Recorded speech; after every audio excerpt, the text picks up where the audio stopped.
대표적인 에너지 공기업인 석유공사는 MBC대 5년간 해외 자원 개발을 위한 M&A에 무려 10조 원을 투입했습니다.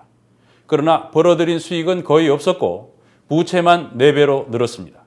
이근행 PD가 보도합니다. 캐나다 로키 산맥 동쪽 알버타주입니다. 천혜의 자연환경을 자랑하는 곳이기도 하지만 수년 전부터 고유가 시대가 진행되면서 석유자원 개발 붐이 일고 있는 곳이기도 합니다.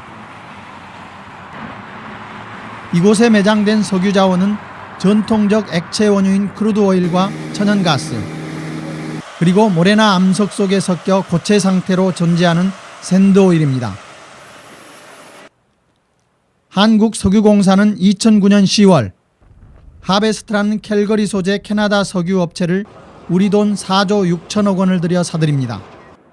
업계가 놀랄 정도로 큰 규모의 거래였지만 인수하는 데까지 불과 3개월밖에 걸리지 않았습니다. So, company was looking for capital domestically, internationally, in the U.S. and other jurisdictions, and coincidentally, in fact, I was in China when I first got a call from Korea National Oil Corporation. 당시 아쉬운 쪽은 하베스트였는데 먼저 구애를 한 쪽은 한국석유공사 측이었다는 얘기입니다. 석유공사는 왜 그래야만 했을까? 2008년 3월 이명박 대통령은 취임 직후 지식경제부 업무보고를 받는 자리에서 확실한 자원 확보 전략이 있어야 한다. 석유공사가 지금보다 5배는 돼야 한다는 지침을 내립니다. 구체적이고 공개적이었으며 절대적인 명령이었습니다. 그해 8월 이명박 대통령에 의해 석유공사 사장으로 낙점된 강영원 씨. 그는 일명 그레이트 KNOC 3020이라는 프로젝트를 추진합니다. 이명박 대통령 임기 내에 하루 생산량을 30만 배럴로 6배, 확보 매장량을 20억 배럴로 3배 이상 늘리겠다는 것이었습니다.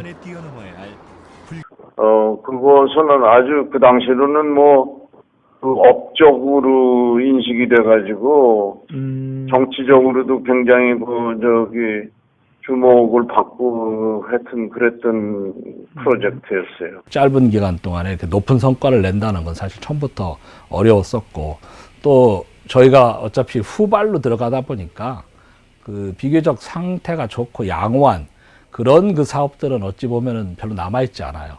이미 그거는 이제 기존 선진국들이 다 차지하고 있고, 저희한테 차라가 오는 건 어찌 보면은 좀 상당히 열악한 상태의 것들이 오는데, 그럴수록 이제 사실은 더 우리가 가지고 있는 모든 경험과 지식과 필요하면 또 외국의 또 좋은 기술들을 활용하고 하면서 정말 신중하게 차례차례 들어가야 되는데. 그렇다면 석유공사가 국민 세금 4조 6천억 원을 주고 산 하베스트는 어떤 기업일까? 하베스트는 탐사개발과 생산 단계를 의미하는 상류 부문과 정제 및 운송, 판매 단계를 의미하는 하류 부문을 모두 갖고 있던 업체입니다. 2009년 인수협상 당시 재무적으로 무척 곤란한 상태였던 하베스트는 상류 부분만이라도 매각하겠다며 양측 수뇌부 협상에서 최소한 31억 캐나다 달러를 달라고 요구합니다. 그런데 독점 협상 계약 체결 후 갑자기 태도를 바꿔 상류 부문을 팔지 않겠다며 매입 가격을 올리거나 하류 부문까지 통째로 인수할 것을 요구합니다. 이후 석유공사는 고작 엿새 만에 회사 전체를 인수하는 계약을 서둘러 체결합니다. 정유공장 등 하류 부문 인수로 인한 추가 비용은 9억 3천만 캐나다 달러였습니다. 우리 돈 1조 원가량을 주고 산 정유공장 날. 이 공장은 하베스트가 원유를 생산하는 캐나다 서부 알버타 지역과 정반대인 캐나다 동부 끝 뉴펀들랜드 섬 오지에 위치해 있습니다. 어렵사리 찾아낸 인수 직전 날의 모습입니다. 1973년에 완공돼 중간에 개보수를 했지만 마치 거대한 고물탑을 연상케 할 만큼 노후 정도가 심해 보입니다. 날은 2009년 인수 후 매년 1억에서 1억 5천만 달러 전후의 영업 손실을 내고 있는 데다 국제 기준에 따른 회계 처리 결과 작년에는 5억 달러가량의 자산 손실이 추가 발생해 이미 발생한 손실만으로도 매입 가격을 넘어선 이를테면 깡통 공장입니다. 나를 그러면 더 뭐 투자를 하나요?